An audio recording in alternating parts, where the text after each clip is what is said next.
Buenos días, mi nombre es Lucía Yebra. Voy a presentar junto a Silvina Castro la siguiente ponencia: procedencia de flechas en el centro-oeste argentino entre 34 y 36 grados, análisis discriminantes y geoquímicos. Bien, antes de ahondar en los antecedentes macrorregionales de los sistemas de armas, voy a hacer una breve introducción de la arqueología regional para aquellos que no conozcan las problemáticas. Hace 2000 y 1500 años AP se produce un proceso de divergencia cultural que va a dividir a la provincia, va a quedar la provincia dividida en dos modos de vida. Hacia el norte, los 34 grados, se van a ubicar estos grupos con economías diversificadas, empiezan a tener algunos agricultura incipiente, algunos animales domesticados, y continúan cazando y recolectando. Hacia el sur de los 34 grados perdura el modo de vida basado en la caza y la recolección. Bien, una vez dicho esto, los antecedentes regionales de los sistemas de armas, estudios previos nos han ido aclarando el panorama de cómo fue el ingreso del arco y la flecha a la provincia. En el norte se registró hace 1280 años AP el ingreso del arco y la flecha, que va a reemplazar al sistema de estólica y dardo. En los 34 grados, en el centro de la provincia, la flecha más temprana data de la misma temporalidad que en el norte, y se observó que hay un predominio de la flecha, pero no un reemplazo tampoco del sistema estólica y dardo. En el norte de Neuquén, a los 37 grados, el arco y la flecha va a arribar cerca de los 1000 años AP, y estos cazadores patagónicos van a mantener ambos sistemas de armas. Bueno, entonces, ¿cuáles son los objetivos de nuestro trabajo? Por un lado, evaluar la cronología del ingreso del sistema arco y flecha y la continuidad o reemplazo del sistema estólica-dardo en el sur de Mendoza entre los 34 y 36 grados, en un rango temporal entre 2200 y 440 años AP. Por otro lado, el otro objetivo es indagar sobre el uso diferencial de las fuentes regionales de obsidiana para la confección de estos proyectiles. Bien, hemos elegido 6 sitios arqueológicos, 3 ubicados a los 34 grados latitud sur. Estos 3 sitios se emplazan en un área cordillerana, tienen alturas superiores a los 3.300 metros sobre el nivel del mar. La particularidad de estos sitios es que están en una caldera volcánica, la caldera del Diamante, ubicada en el departamento de San Carlos de la provincia de Mendoza. Los sitios elegidos son el S2, S4 y S13, con una cronología de 1280 a 440 años AP. Los otros 3 sitios se encuentran en el departamento de Malargüe, en cotas que no superan los 1400 metros sobre el nivel del mar. Estos sitios son Alero Puesto Carrasco, Cueva de Luna y Cañada de Cachi, con una cronología entre 2220 a 460 años AP. En estos sitios, los estudios de geoquímica han arrojado el uso de 6 fuentes de obsidiana. 4 de ellas son cordilleranas: Laguna del Maule y Arroyo Paramillo se encuentran en el área de la caldera del Diamante. Tanto la fuente Laguna del Diamante y Arroyo Paramillo son consideradas fuentes minoritarias, ya que su expresión se encuentra dentro de la caldera, y en el caso de Arroyo Paramillo con una tendencia hacia la vertiente occidental y con un uso espacial y temporal amplio también en el caso de la fuente de Arroyo Paramillos. En el caso de las fuentes Las Cargas y Laguna del Maule son 2 fuentes consideradas mayoritarias por la dispersión y la disponibilidad de obsidiana que presentan, y su uso se remonta desde el Holoceno temprano hasta el contacto hispano-indígena y con una dispersión espacial también amplia. Las otras 2 fuentes que aparecen en el registro son consideradas extracordilleranas por ubicarse en cotas inferiores a los 2200 metros del nivel del mar. Estas fuentes se encuentran disponibles también a lo largo del año, a diferencia de las fuentes cordilleranas que solamente se pueden usar en la temporada estival.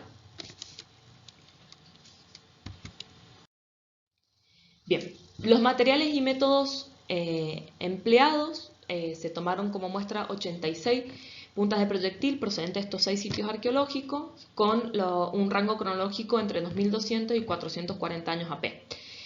En base a trabajos previos, en donde se elaboraron fases cronológicas, retomamos esos trabajos y usamos las mismas fases para darle una continuidad a los trabajos que venimos realizando.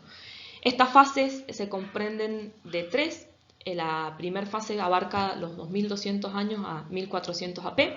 La segunda va de 1280 a 1550 y la tercera fase es de 1550 a 440 años AP.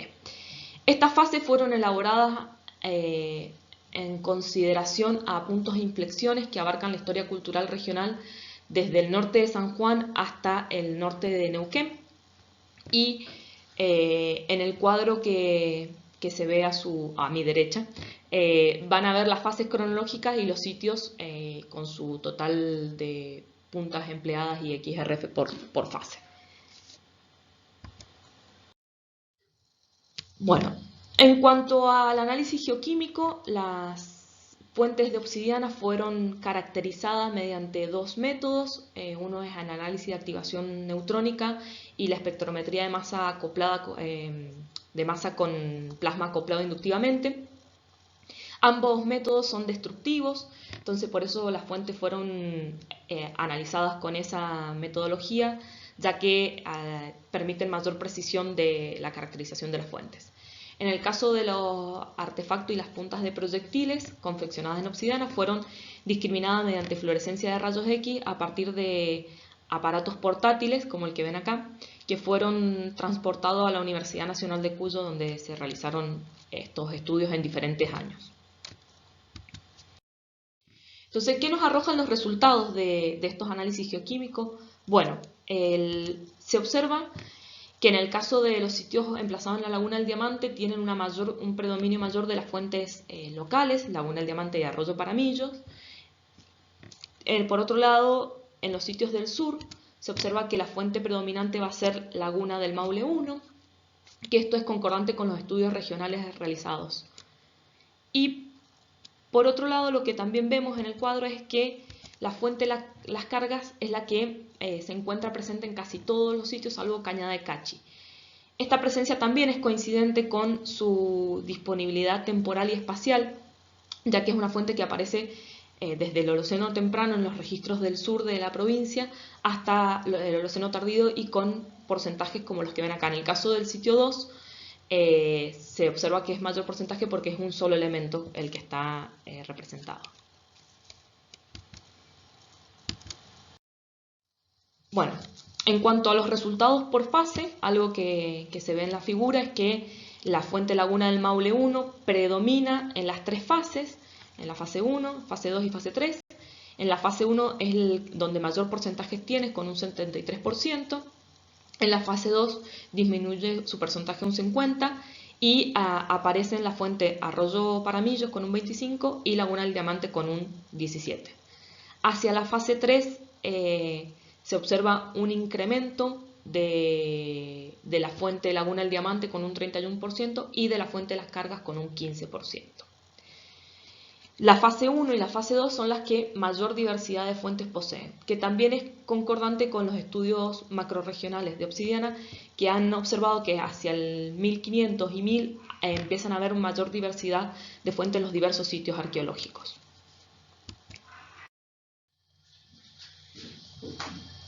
Buen día, yo soy Silvina Castro y voy a presentar la segunda mitad del trabajo relacionada con los análisis métricos discriminantes de puntas de proyectil. En cuanto a metodología, lo primero que realizamos fue dividir la muestra en grados de integridad, considerando para ello tanto el estado de conservación de las piezas como evidencias de mantenimiento o reciclaje. De esta manera dividimos a la muestra en grados A, B, C y D, desde una integridad alta a una integridad nula. En la tabla pueden ver las características de las piezas que se incorporan en cada grado. De estas piezas trabajamos para el análisis métrico solo con las de grado A, B y C, es decir, con integridad alta, media y baja. Las que tienen grado de integridad D quedan afuera del análisis métrico, pero sí se utilizaron para el análisis XRF que mostró recién Lucía. Entonces, sobre las piezas con integridad alta, media y baja se realizan análisis morfológicos, tecnológicos, macroscópicos a partir de la propuesta de Carlos Aschero y análisis métrico a partir de la propuesta de Hughes. Para eso calculamos el perímetro y el área de la sección transversal del limbo. Estas dos variables consideran el ancho y el espesor de las piezas. En esta imagen mostramos una comparación entre la propuesta metodológica de Hughes y los resultados preliminares que tenemos de un trabajo que aún se encuentra en su estadio final de redacción. Las líneas amarillas muestran el promedio que propone la autora Hughes para perímetros y área de sección transversal de dardos y de flechas. Y las líneas celestes muestran los promedios que han resultado de un estudio realizado en San Juan a los 31 grados en muestras procedentes del sitio Los Morrillos.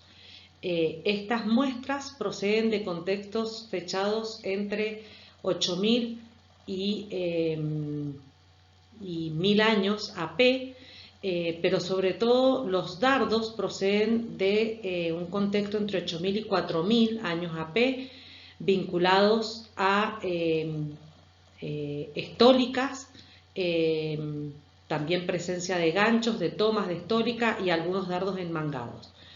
Todos los resultados nos indican que las piezas de este sector de los Andes son más pequeñas que las piezas etnográficas utilizadas por Hughes para su propuesta. Entonces, lo que se puede observar en esta gráfica es cómo los promedios de dardos para perímetro y para área de la sección son menores que los propuestos por la autora. Lo mismo sucede con las flechas. Aquí se ve el promedio del perímetro de las flechas evaluadas en Morrillos y de área de sección contra el promedio propuesto por Hughes para flechas. Siempre son más chicos. Y en el estudio que estamos terminando en Los Morrillos tenemos una cantidad de piezas interesantes que caen en valores intermedios entre dardos y flechas y que podría tratarse de dardos emplumados. Hughes en su estudio arqueológico también encuentra piezas donde se solapan los valores de dardos con los de flecha y propone esta posibilidad de que el uso de la emplumadura estaría actuando como otra manera de equilibrar los proyectiles y esto se resultaría en una disminución del tamaño y del peso de las puntas líticas. Entonces, el presente trabajo va a tomar como promedios los resultados que hemos obtenido en San Juan, que se acercan más a lo que estamos viendo en el sur de Mendoza.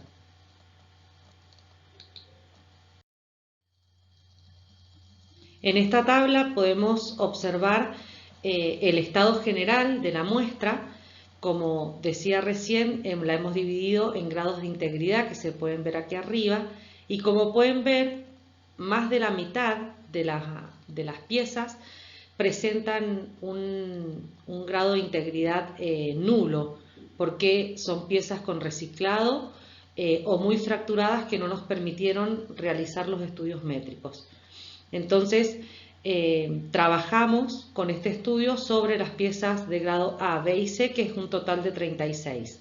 De este total, el 30% corresponden a la fase 1 que son 11 piezas, el 22% a la fase 2, un total de 8 piezas, y el 3%, el 11% a la fase 3, que es un total de 4 piezas. Luego tenemos 13 piezas que conforman el 36% de la muestra, que proceden de capas estratigráficas de los sitios Alero Puesto Carrasco y Cañada de Cachi, que no tienen fechados radiocarbónicos, pero que se encuentran entre las capas que conforman la fase 2 y 3. Por eso las ponemos entre esas dos fases.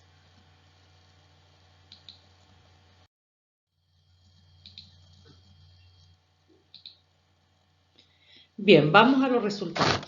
Podemos observar en la gráfica las piezas que conforman la fase 1.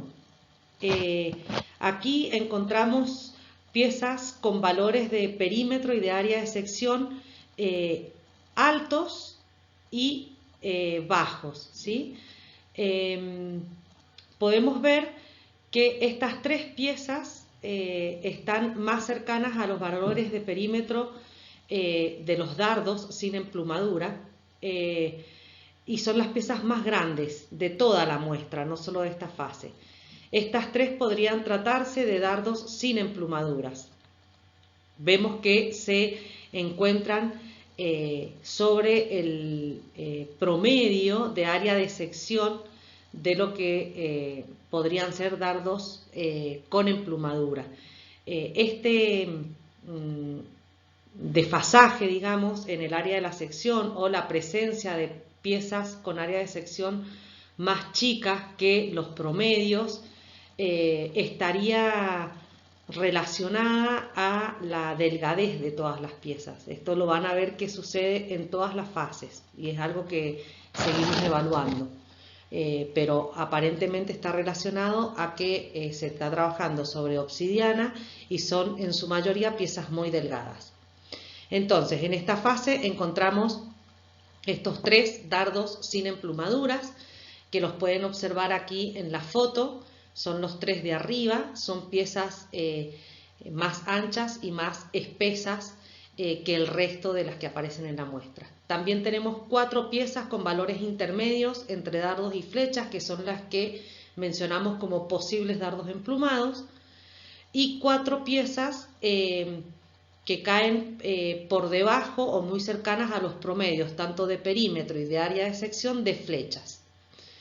Estas flechas serían muy tempranas, ¿sí? por la cronología de la fase y por los estudios macrorregionales, que han ubicado a las primeras flechas cerca de 1300-1200 AP en esta región. Aparecen en esta fase porque proceden del sitio Cañada de Cachi, que es un sitio que tiene una importante perturbación provocada por el trabajo de fosoriales. Estas son piezas muy pequeñas, las ven acá abajo, que son muy potenciales de ser transportadas por este tipo de reptación. Entonces vinculamos su presencia a procesos podeposicionales. Vendría de capas superiores. Para la fase 2, que son las piezas que aparecen en rojo, en comparación a la fase 1 podemos observar un decrecimiento o una caída en el tamaño general de las muestras. Por lo tanto, los valores de perímetro y de área de sección son más pequeños en general que los de la fase 1. Vemos que ya no tenemos piezas que podamos vincular a dardos sin emplumaduras. Sí aparecen estas 3 piezas con valores intermedios entre dardos y flechas, que podrían ser estos dardos emplumados, y 3 piezas, podemos ver un ejemplar aquí, con valores muy por debajo de los promedios para flecha. Incluso acá tenemos una que está en el extremo más bajo. Son flechas mucho más pequeñas que las que veíamos recién como resultado de reptaciones en la fase 1. Esta fase cronológica está bien coherente, digamos, con la propuesta macrorregional que registró en Laguna del Diamante las primeras flechas cerca del 1200 AP. Y finalmente, en la fase número 3, aparecen piezas más pequeñas, otra vez que en la fase 1. Nuevamente no se registran estos posibles dardos sin emplumadura, o sea, las piezas son más chicas.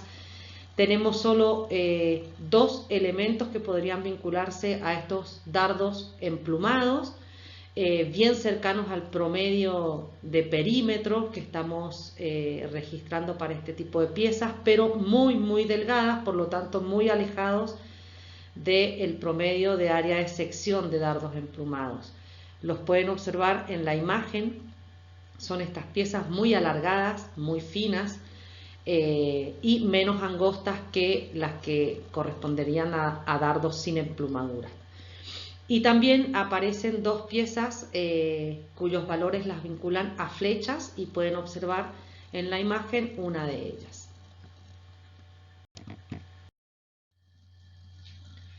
Para terminar con los resultados, combinamos los datos obtenidos del análisis métrico y la discriminación de proyectiles líticos con la asignación a las fuentes a través de XRF. Entonces, lo que muestra claramente el gráfico es que las obsidianas procedentes de la fuente Laguna del Maule 1 están presentes en los tres tipos de proyectiles, o sea que han sido utilizadas para confeccionar piezas de diversos tamaños, con diversos requerimientos técnicos y de las tres fases cronológicas. Estas obsidianas de Laguna del Maule 1 son las únicas que se utilizaron junto a una pieza de la fuente desconocida A. Son las únicas que se utilizaron para confeccionar dardos sin emplumaduras, es decir, las piezas más grandes de la muestra. Esto estaría vinculado a la disponibilidad en Laguna del Maule 1 de nódulos con el tamaño necesario para realizar este tipo de piezas. El resto de las fuentes registradas presentan nódulos con tamaños mucho más chicos que no permitirían confeccionar este tipo de dardos. Entonces, para los dardos emplumados, que son más chicos que los sin emplumadura, y para las flechas, con tamaños menores aún, se observa un uso más variado de las fuentes y estaría vinculado a la característica de los nódulos disponibles en estas fuentes, cuyos tamaños sí pueden utilizarse para la confección de estas piezas más pequeñas. Y también esto acompaña a los patrones de explotación de estas fuentes a nivel regional, que indican ya para la cronología de la fase 2 y 3 un uso diversificado de los recursos.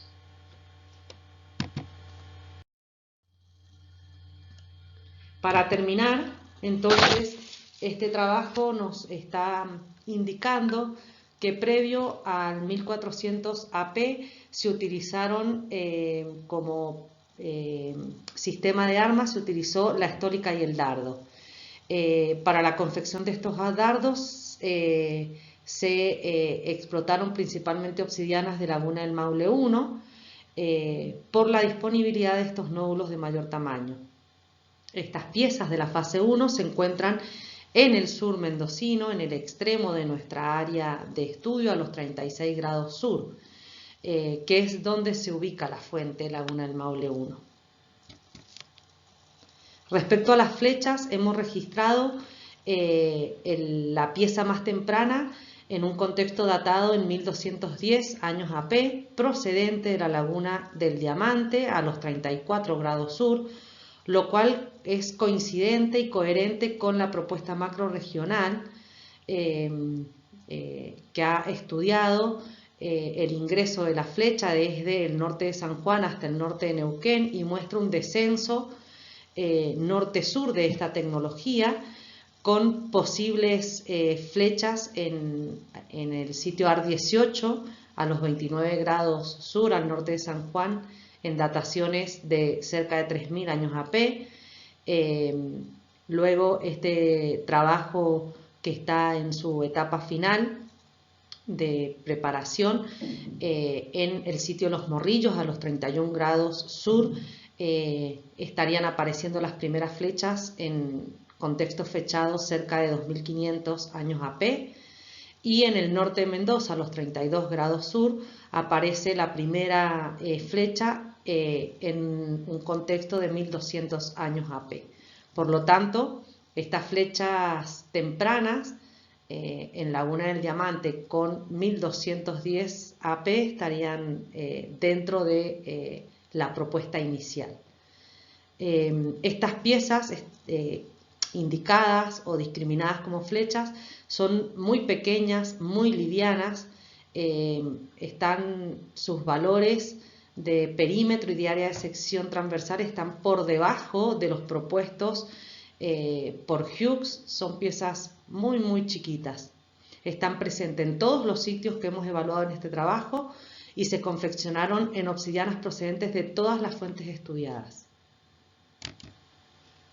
Por último, nos queda como un interrogante y para seguir evaluando, discutir sobre la asignación funcional de estas piezas que presentan valores intermedios entre los dardos y las flechas, preguntándonos si efectivamente son dardos con emplumadura o si en realidad se está tratando de flechas más tempranas que las que hemos discriminado en este trabajo. En ese caso, tendríamos que discutir el ingreso o adelantar, digamos, el ingreso de del arco y la flecha en el sur mendocino a cerca de 2200 años AP. Pero hay que ahondar en el estudio de una muestra mayor para poder identificar o ajustar la metodología y los valores para evaluar si podrían ser dardos emplumados o no.